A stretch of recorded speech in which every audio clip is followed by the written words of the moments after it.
Bonjour, donc c'est le temps des fêtes et qui dit temps des fêtes dit lecture. Donc j'ai 5 recommandations littéraires à vous faire, que ce soit pour votre propre lecture ou pour offrir un cadeau. Donc premièrement, Apprivoiser la politique de Catherine Fournier.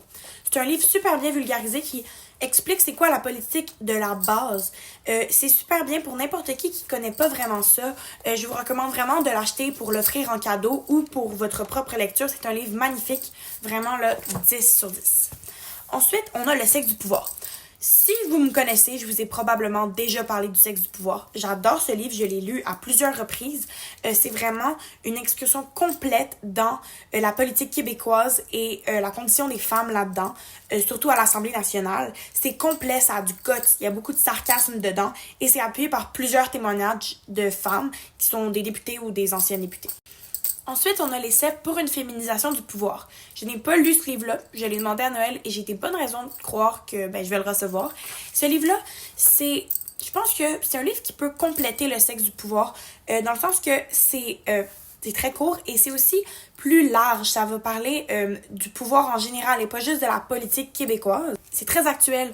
Je pense que c'est un excellent livre aussi à offrir pour Noël. Ensuite, le féminisme québécois raconté à Camille. Donc ça, c'est vraiment un récit de l'histoire du féminisme québécois raconté par Micheline Dumont, qui est une historienne. Ça se lit vraiment comme un roman. C'est un peu un narratif de l'histoire du féminisme québécois. C'est très actuel et elle raconte ça à sa petite fille. Donc, les enjeux sont vraiment bien vulgarisés et c'est super simple. J'aime beaucoup ce livre-là. Finalement, pour le dernier livre, mes 4 premiers livres étaient écrits par des autrices québécoises, mais là, je suis allée un petit peu plus large. Donc, c'est un auteur anglais, George Orwell, qui a écrit Animal Farm. C'est un classique, c'est une allégorie de la Révolution russe de 1917 qui parle d'une ferme d'animaux.